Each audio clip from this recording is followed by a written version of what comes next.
Are in listen-only mode. Hello, and welcome to the webinar. My name is Erica Burrows-Girardi, and I'm a community coach with County Health Rankings and Roadmaps. Welcome to Team Blueprint, a tool for building a strong partnership foundation. During this short webinar, I will introduce you to the Team Blueprint tool that your partnership can use to clarify your group's purpose, context, goals, meeting processes, roles and responsibilities, and group norms. I am joined by my colleague and fellow coach, Kate Conkle. Hi, Kate. Hi, everybody. Good to be here. Kate and I will be taking turns answering your questions, as well as sending out links via the chat box. The County Health Rankings and Roadmaps program is based at the University of Wisconsin Population Health Institute and is a collaboration with the Robert Wood Johnson Foundation. Thanks to their support, we're able to bring you this webinar today. Before we dive in, here's a quick orientation to the technology we're using today. The GoToWebinar attendee interface is made up of two parts. On the left, you can see the viewer window where you will see our screen throughout the entire presentation. On the right, you will see the control panel. Here you will find handouts for today's session, including a PDF of our slides. You can also interact with us through the control panel by using the question section. Please feel free to ask questions or share your thoughts and experiences with us via the control panel throughout our webinar today. We'll be sure to leave time for your questions. And I want to start by introducing you to our County Health Rankings approach. This model shows how health outcomes are the sum of many parts. Kate, you might need to mute yourself. We see that there are multiple factors that impact how long and how well we live. One of the best ways to implement sustainable change in your community is to focus on policies and evidence-based programs that can positively influence health factors and ultimately improve your health outcomes. Partnerships working to create sustainable change must establish productive, collaborative relationships. But we know this work is challenging. Thus, today's guiding question is, how can partnerships work together productively to create a culture of health in communities? The Team Blueprint is a tool that can help you begin answering this question. So let's dig right in. Here you see an image of our Take Action cycle. The Take Action cycle guides communities in health improvement with a series of action steps, including gathering information to assess needs and resources, setting priorities so you can focus on what's important, finding the most effective approaches to address your priorities, and then getting to work on acting on what's important. And of course, evaluating throughout the cycle will help you improve your strategies and ensure what you're doing is effective. Now you'll note that work together as well as communicate encompass the entire cycle. That is because these very two important actions occur even as you are completing the other action steps. And at the heart of the Take Action cycle is people working together, because we know that solving issues like childhood obesity, poor high school graduation rates, or crime or recidivism require the wisdom and resources of everyone in the community. But bringing together partners from multiple sectors and simply telling them to work together to find solutions is a lot easier said than done. To be productive, partnerships must first establish a foundation, a strong foundation at that, from which collaboration can take root and flourish. Community coaches like Kate and I work with many communities to build that strong foundation, and one of our go-to tools for doing this is the Team Blueprint. You can access the Team Blueprint from our Take Action cycle. When online, simply click on the Work Together where you will find key activities and tools you can use to implement within the Work Together action guide. Kate will chat out the link to that guide.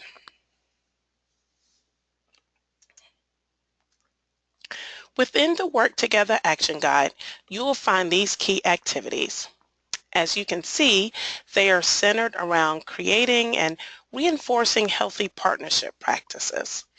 Activities like building relationships, recruiting diverse stakeholders, improving communication, and being inclusive are all important to partnerships that want to be effective.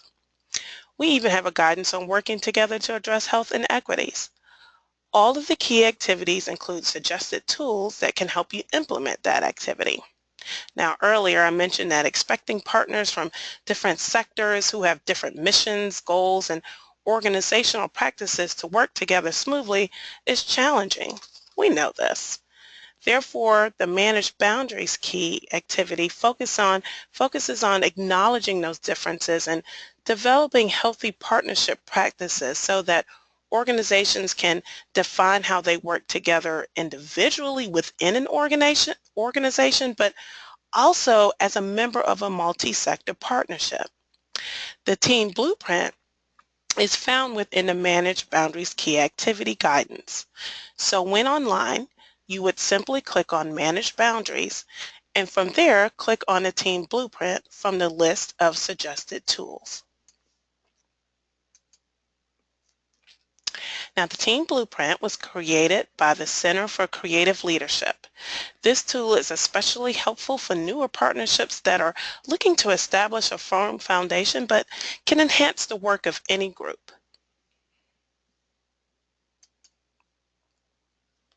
The Team Blueprint features 4 key elements. They include the team charter, roles, process, and norms. You may find that your partnership may not need to focus on each component. The good thing is that each of these elements include guiding questions to help you decide on what is the most appropriate approach for your partnership. Next, I will give you a brief description of each of the Team Blueprint's components. First, let's see what the team charter is about. Purpose is the first factor in the team charter. Within purpose, you will consider fundamental questions like, why do you exist? What do you want to change? And what values are important to your team as you work together to make those changes? Then there is context. In other words, who will you serve? How will you engage stakeholders who need to be involved in planning, implementing, and evaluating your work? And remember to consider how you will include those most impacted by poor health outcomes in your community. Lastly, your goals are equally important to your team charter. Here you will establish the overall outcomes you want to achieve as a partnership. Consider how you will engage your stakeholders and help you create those outcomes, and how you will share that information in the community. Next, let's move on to roles. When partnerships bring together people from various sectors, organizations, and agencies, it's helpful to be clear about roles and responsibilities. This component of the Team Blueprint allows you to be explicit about expectations and identify members who will be responsible for necessary tasks to support your partnership's work. Communication is one task that comes to mind. Who would be the partner that is going to manage your communication? Another feature of the role component is that it allows you to identify what skill sets exist within your partnership that can be leveraged to further your work. Let's look at process next. Like the team charter, process is subdivided into 3 main buckets, if you will. First is team meetings. Things like meeting frequency, attendance expectations, who will facilitate the meetings, and meeting space are all considered in this first bucket. Often new partnerships find that they need to spend some time working on this second bucket about decision making and problem solving. Here you will establish who will have decision-making authority. Will there be a governing body, such as a steering committee? And what decision-making processes will be used? Will you use majority rule voting or build consensus, for example? And what problem-solving strategies will you use to help inform your decisions? How will you set priorities? That kind of stuff. The last bucket within process is communication. How will decisions be tracked? Will there be minutes taken at each meeting? If so, who will take them? And how will they be distributed? These are the types of details that you would iron out in communication. But also within this bucket, you will want to consider how you will communicate your work with your stakeholders and the community at large. For example, will you have a newsletter, a website, a social media page? If so, who will manage these media outlets?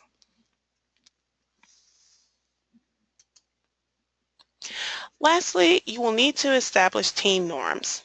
In other words, how will you create space to build trust and make partners feel comfortable being candid? How will you ensure that people feel respected? And because conflict is natural, you will need to consider how you will manage conflict in a healthy way when it arises.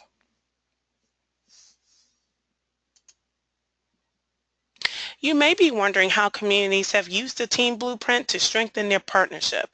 I've included a few examples here, but please feel free to use the question box to inform us if you've used the blueprint or if you think this tool might be helpful for your partnership.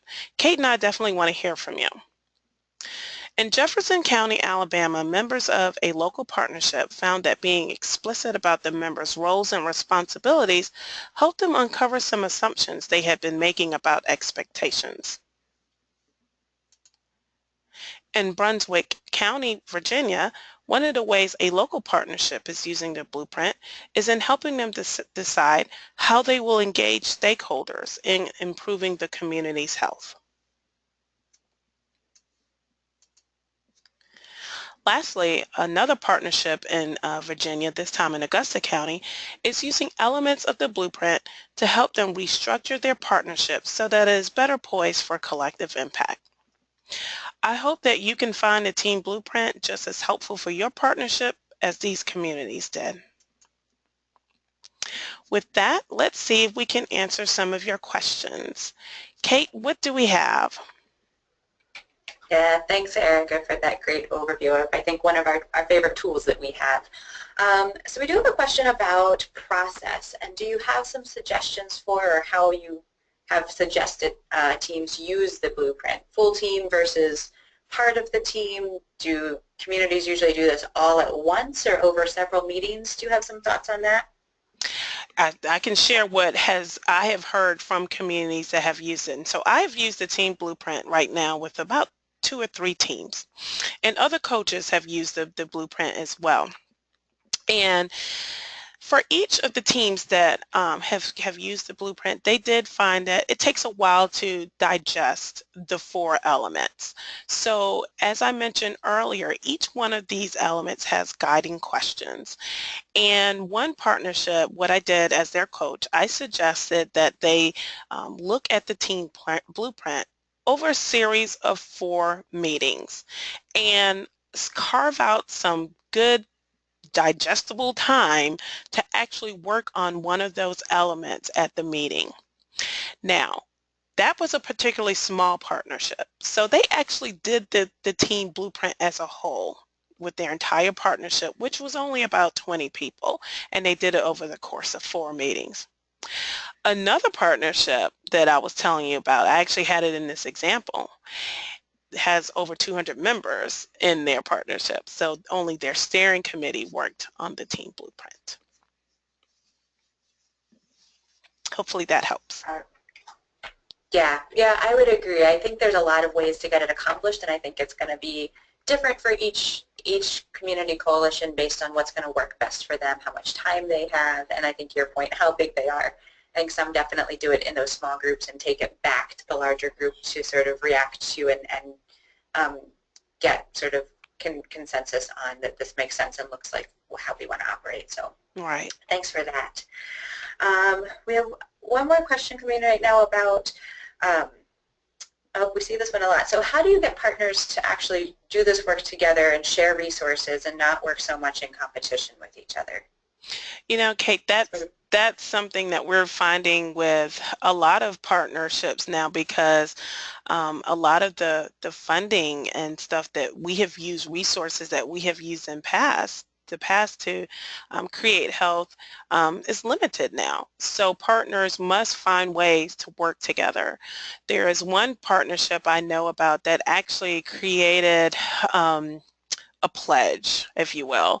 So all of the main partners on this particular community partnership has signed a pledge that basically states that they will work together to find funding resources, that they will support each other in those resources, that even if one of the organization does apply for the resources, but the entire partnership would be able to benefit from it.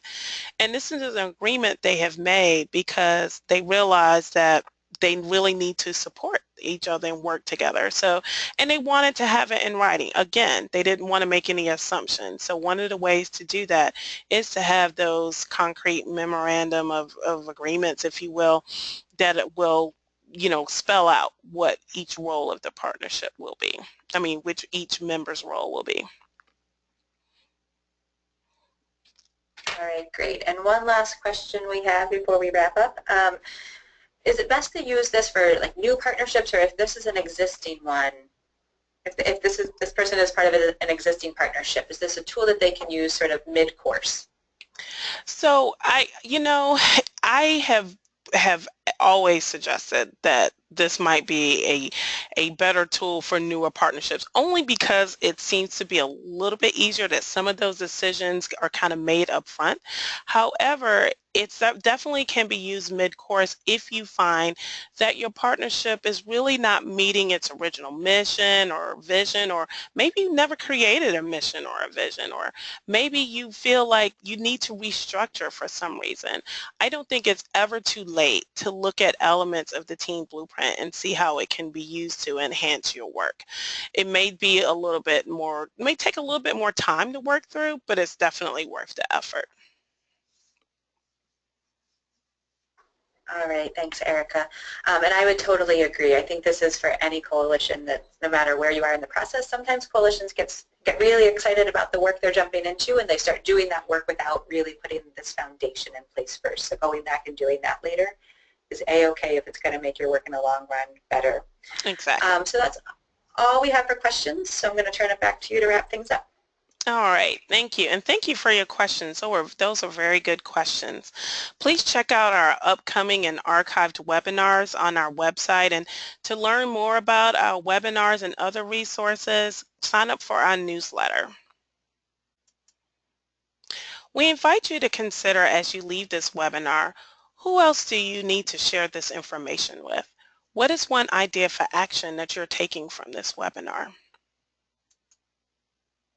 This program is a result of contributions of many partners that I would like to acknowledge, including those listed here. So thank you for joining us today, and we look forward to hearing your feedback and seeing you on future webinars. This concludes the webinar. Have a good day.